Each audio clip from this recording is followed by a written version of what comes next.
Hi guys, welcome back to my channel. If you are new here, can you click on the subscribe button? If you are an existing subscriber, yeah, thank you for joining. And so today we'll be bringing our special guest to tell us about tech jobs in Canada. I'm so sure you are eager to hear more about tech jobs because I know most of the people before they relocate, every one of them into the tech job. So let's see, does tech job really worth exploring before coming to Canada? Do they really pay tech jobs well? What are the things to do if you really want to move into tech jobs? Uh, do they do like I have to learn on the job or you have to bring your experience?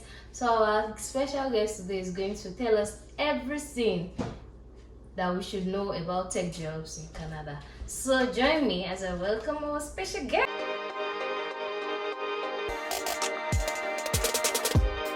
This video. Welcome our special guest to this video. Can you just do like a special guest? Now for you.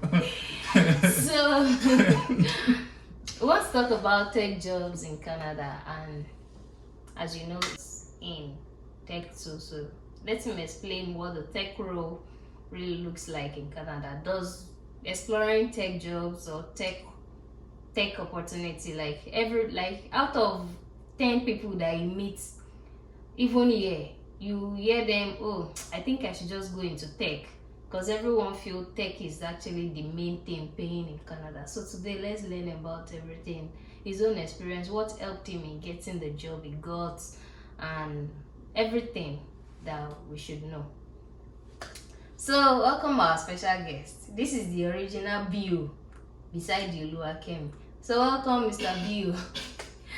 So you've been here for a while. What helped you while you were securing your jobs?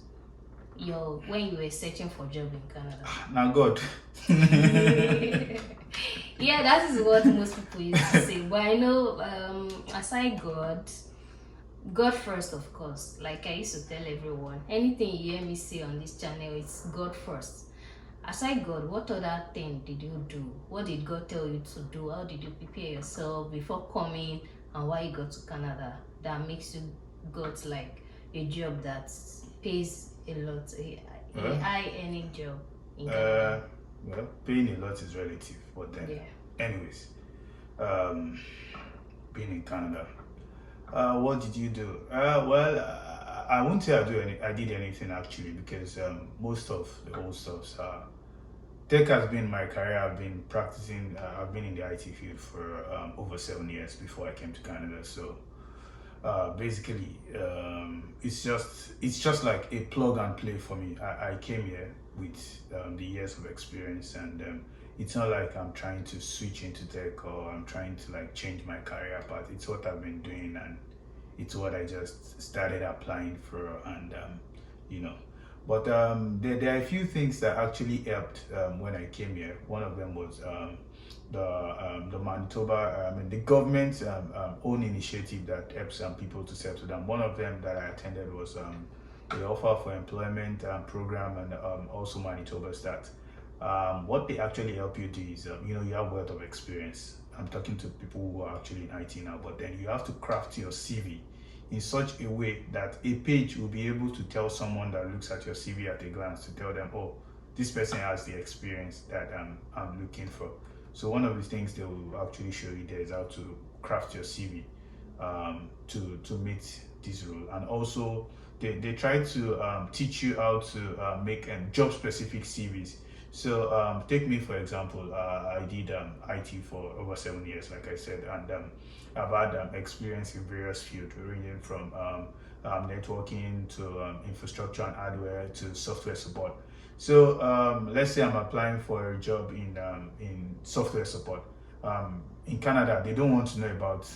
Funny enough, they don't want to know about your hardware support, because what they want to employ for is the software support. So what you're portraying in that CV, resume, actually, that's what they call it here, for that job will be basically software related things, so that you won't just be talking about what is not necessarily needed for the job. That's one of the things that these programs that I initially spoke about taught me, and that really helped a lot in my applications. Okay, thank you for that. Aside the job, like the role, when you're searching for a job, like coming from Canada and from coming from Nigeria, and you're like an accountant, what you want to see job openings, you'll be looking for. Does searching for specific job role, like web developer, is that what they call it here too? When you want to start applying for job, are there other names that now? Oh, Yeah.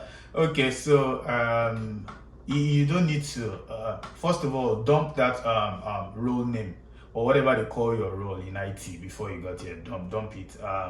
I have worked across about 4 banks in Nigeria before I came here, and my role has always been application support analyst, application support engineer, application this, application that. When I came to Canada and I started to look for application anything, most of the things I get is call center job or technical support call center job. I was like, when I read the responsibilities of those roles, I was like, no, this is not what I do. So at that point, I need to now ask people that have been around, like, hey, this is what I do, this is what I do. What do they call it here? That's when I learned that my role is actually called implementation engineer in this place. So I now went to Indeed and I put it there and I saw some things like, oh, so this is what they call it because it matches the description of what I know before I came to this place. So basically, you don't need to actually search by specific job title, but read through the job responsibility to now see that, oh, this is what I can do or this is what I can't. So it's not role specific. What we call it at home might not necessarily be what they call it here. So that's that about that. Okay, and another thing, I've met a lot of people that maybe when they came to Canada, like I met someone recently that works in a bank, like top person in a bank, and then later he couldn't get a job, and then he like, oh, maybe I should just move to tech or switch to tech or something. So I see a lot of people when they find job like a business analyst, business development manager or anyone, and they find job and they can't find anyone, and then the next thing you hear them say is, oh, I'm switching to tech. What's your advice for people? I know there's space for everyone out there if you want to move to tech, but what's your own advice to them? Uh, well, okay, so don't take me out on this or don't quote me anywhere, right? But not all of us will move to tech. It's a known fact or it's a fact. So, but then, if I speak to people or if people ask me, oh, they want to move to tech or they want to switch to tech, I tell you it's possible. People can be anything they want to be. In fact, the ecosystem of this place can allow you to just wake up at a role and you switch your role to any other thing at any given time, because one of the things you have in this place is ample time. You have you cut a lot of time on your commute from work to home. You cut a lot of time at your work. There is nothing like we are closed at 4 and I'm still at work at 6 p.m. doing one work. Wait, 4 is 4, 5 is 5. You understand? So you have ample of time. But coming to answer your question, right? People should first of all understand what they are doing or whatever it is. I'll take for example now a business development a person that is someone doing business development. But when you come here and you start to look for a job, apparently maybe you are not getting a job because most of the job you are seeing, right, is you're looking for business development. Meanwhile, what really corresponds to, in my own experience here, to what you are doing is a salesperson. So as Nigerians, if we hear sales, you'll be like, sales. I can't sell anything. No, I don't want to be a marketer. But yeah, right, it's not always like that. Sales is they just, those companies you're about to work for, they have their own clientele already. They have the people that they do business with, right? They just need someone that will be their first responder in case they have a question, an inquiry, they need follow-up. That is what it is like here. And if I understand correctly, that corresponds basically to more of like a business development person or a marketer in a Nigerian bank or something like that. Because a marketer's job or the principal job of a marketer is people relationship, and that's what a salesperson is in this place, right? So coming back to the question of, oh, people, is it worth it? Do people want to switch to tech because they can't find what they want or something? Well, I've been in Canada for just a few months. And one thing I learned about employers, they don't want to employ someone that they have to sit down and start to train again. So for you to switch into tech, that means you need to do something to convince them that you can do it. So that brings us to a place of maybe you are doing an extra diploma course, you understand, to cushion whatever it is that you have in experience, you understand, so that you can get a role to start with in IT. We have different ways of learning. I'm a very practical person. I don't know a lot of book. My wife know. I know study book. So, but then if you show me that this is how to do something, then forget about the rest. I can implement on it. I can reinvent it, and you understand. Yeah. So they are more like, oh, you have to have two things in my advice if you want to switch into tech. It's either you are coming with the experience, a bit of the experience, or you are going back to school to get a diploma or whatever, a certificate, not necessarily, in tech, so that they will have something to leverage. You'll be employable to that role, and on the long run, Nigeria are sharp people now. You will learn what you need to learn, and you'll be able to survive on the job. We don't give up. We learn. When it comes to learning, we learn a lot. So that's and more we like died there. The thing was work. We know they give up easily. So that's more like it. Because if Oyibo is trying to solve something, and don't worry, we'll just call the consultant and they're gonna come and solve it. That's all. But Nigeria, we know they agree. We'll go look for solution.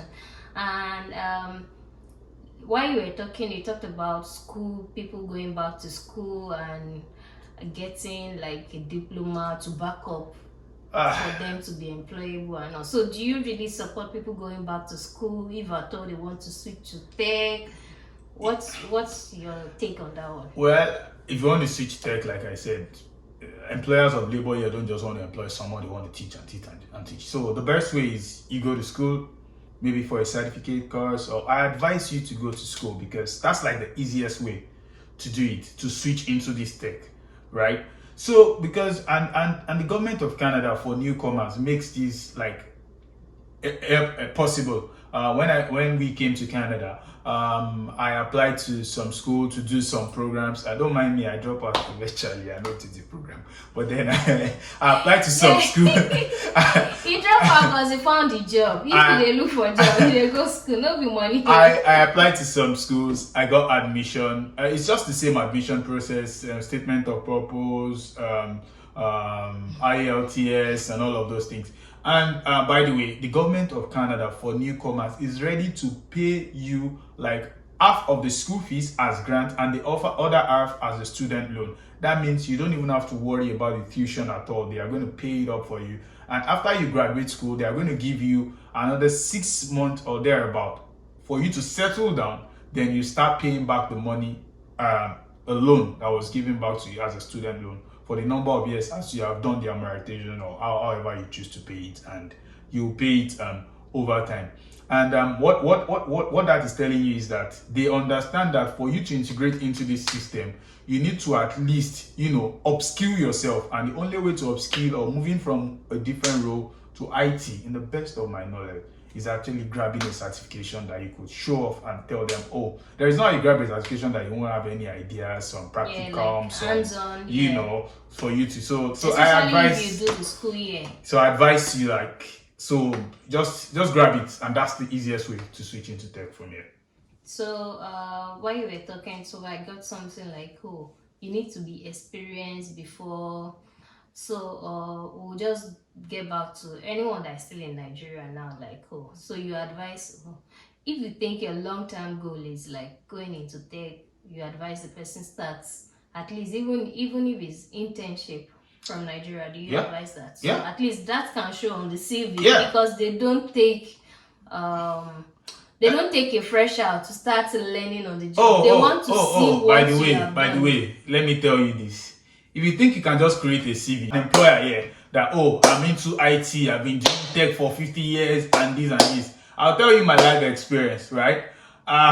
When I got a job, right, when I was hired, they read my CV. So in my interview, they, oh, you got some years of experience or this, oh, it's interesting. And my first week of work, I did my orientation, HR, this. They took me around the facility, the equipment I'll use, the solutions, and all of those things. Bust your head. Day 4, there was an incident, and they was like, oh, my colleague is there. Let him just go on site to check it out. That is how I got to site too. So imagine I've cooked up a CV. You know how that guy on social media that talks about first day as a developer. After lying on your CV as a developer. So they don't want to. They've read your experience. They've interacted with you. They've given you the job. They believe that with your years of experience that you've quoted, they will just delegate responsibility to you. So my brother or my sister, if you have gone to lie inside the CV and you collect responsibility, you can write one application. They used to say that Google is your friend, but Google is your enemy if you don't even know where to start from. It is why you understand that you know what you're searching for on Google. You understand? So my advice is for you, like she said, is grab some internship, read up on tech blogs. YouTube is always interesting for you to learn new features, practicalize some things yourself, even if you want to maybe start from the low end, maybe tier 1 or anything, learn things, practical things that you can apply, because employers here, they don't joke. They need to get value for the money that they are paying. If it's 8 hours, 8 hours. If they send you to a site for you to resolve a problem and you come home empty-handed without resolving the problem, they will forgive you day 1. They will forgive you day 2. When it starts to get to day 3, they begin to doubt your competency. And if an employer here starts to doubt your competency, I can tell you for free, they'll stay in that organization. Now go down the hill, because you yourself, you're so frustrated. So that's just the truth about it. Yeah, and because they don't have lots of time to start explaining the know-how, this is how you do it. So lying on your CV can even cost a lot for you, like a lot to be at stake, because these people here, they really don't. They trust us, or they trust anything you want to come and tell them. So if you tell them, no, this is it. At the instance, if you tell them that you are a subject matter expert, oh, very good, you're a subject matter expert, awesome, we hire you. After they've hired you, they will give you the job of a subject matter expert. Yeah. So go and be the subject matter expert too. If you choose to now be the subject matter amateur, well, that one is your personal problem. So don't even try. You understand? Don't believe that the best way to get into the thing is I will learn on the job, because employers of labor in Canada, well, it's time to be corrected again. In Winnipeg, Manitoba, that I live in, they don't duplicate role. That means they don't employ 6 people or 3 people to do one role. Yeah. They don't have that money. Yeah, because I noticed that in bank. If you get to any of their bank premises, there's only 4 persons inside the bank. Yeah. 4 inside the shop. 4, 3. Yeah, and it's one small shop like that. It's not one big place for you to start working. You understand? Just one teller, one customer care, one person that is registering you for newcomer, like you want to open the bank, and one person that is overseeing one. There's no security myself. No security, nothing. Yeah, nothing. And it's a shop. It's not one big gigantic building the way we used to. Because they don't expect you to have a lot of money in your hand, carrying bunch of money everywhere that you want to deposit. So it's just, they don't duplicate roles at all. If they are hiring for one role, assistant clinical, that is what you will be. Yeah, so thank you. Then I want you to give advice for people that are coming, or that will be coming, or people that are here already that are like, maybe if I move to tech is the best. What advice would you give to them? It's good to move to tech. I told someone some few days ago, like, there is a lot of opportunities out there. There is a lot of tech opportunities out there. But the truth about the matter is, there are actually some roles in Canada that actually pays nearly the same as a tech person. Sure. So I'll answer like this. Last year, at the year end in my organization, they did some profit sharing, right? And do you know who got the highest amount of this profit sharing? The sales team. Do you know why? Because they are the guys that keep the interpersonal relationship of our organization with all of our clients all around Western Canada. So they got the highest profit sharing. You understand? Why we are the IT operations, we are like the backbone. We provide the uptime, we provide everything. We got like maybe 50% of their money. What I'm saying in essence is everybody wants, not everybody, most people want to go into IT because they believe that that is where the bulk of the money is. But I can tell you of a free that though it pays well, but there are other roles that actually pays nearly the same thing or even more than IT, and that the perks are even more than IT. So what I advise people to do is this: no matter what it is that you are doing before you got to Canada or that you're still doing in Canada, what I need you to just do is just take up that role, you understand, and pick the soft side out of it, you understand. That is this side that you can transition into any form. I'll give you an example now. So if you're a business analyst now, there's no how you be a business analyst that you understand a bit about what agile is, because you're like a part of the agile family. You are collecting business requirements, you are writing them down, documenting it, and all of that thing. So you need to look at all of those your skills and put them together. When you put them together, take out the ones that can transition into any job, you understand, then look for roles.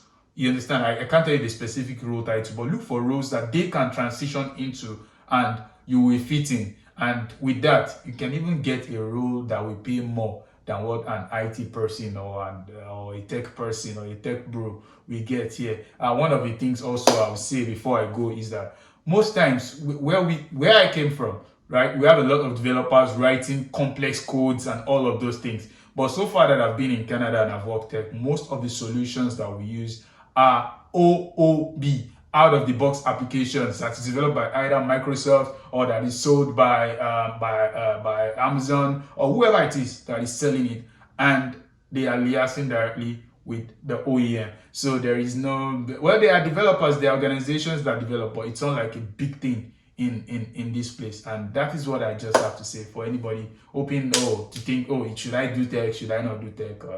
Anyways, that's that about that. If you advise people that want to join, okay, let's take this as the last question. I know you have a lot of questions, and I said, I wanted to do it as live, but most people preferred it to be like a recorded section. So that is why we are doing this section. So if you have any question, you want him to come as a live, just tell me so that we'll do it together. I don't travel. I don't travel. So let me just ask this one for people that really want to switch. So what are the tech thing or tech parts? The tech that people should move into. Don't worry. So if they Best want in to question. move, I understand what you're trying to ask. So basically, when we hear information technology, it's a very wide space, right? 1,000 and very, very, very, very. No, I'm wide. asking in relation to this Winnipeg that you have, your experience so far. What tech parts do you think sell most? Okay, in Winnipeg. In Winnipeg, in Manitoba, because we are not in other parts, so we really don't know. Okay, so in Winnipeg, right? The tech part that actually sells most in this place will be how will I put this now? Okay, so in Winnipeg, IT is operated as a managed service. What that means is that most organizations in this place, our clientele, they don't have a sitting IT person in their organizations, right? So all of their IT are they are given to us, you understand, to manage it for them. So they don't do anything. Like the current organization I work with does every aspect of IT, ranging from the security to cloud computing to networking, and it's very fair. So if you are in this place, in this part of the city, the part of IT that sells, you understand, will be more of IT operations, because we have more managed service companies in Winnipeg, Manitoba, than standalone firms having their own IT unit within their firms. So that is why the current organization I work for has one of the largest number of clientele base in Western Canada, because they don't have their own in-house, and we provide the IT operational services for them, ranging from their service desk to their database and infrastructure support, to application deployment, every other thing that they need that is related to IT. we manage for them. So the only part of IT that sells a lot here is any role in within the context of IT operations. So that's it. So thank you for coming to thank you for joining me today to explain all this. Like I said, I am not into the tech. This is our tech guru in this space. So tech guru. Thank you for coming. I'm sure people, they have a lot of questions, so just drop the question or just ask us to do a live. We'll bribe him. We'll put hand on his head again to come. Scatter my head now. We'll bribe him to come to the channel again, like if you think you still have a lot of things you want him to explain to you. So thank you for joining today's video. Please don't forget to subscribe. That subscription is so important to me. That is how I know I'm actually helping people out there. So thank you. Bye. Bye.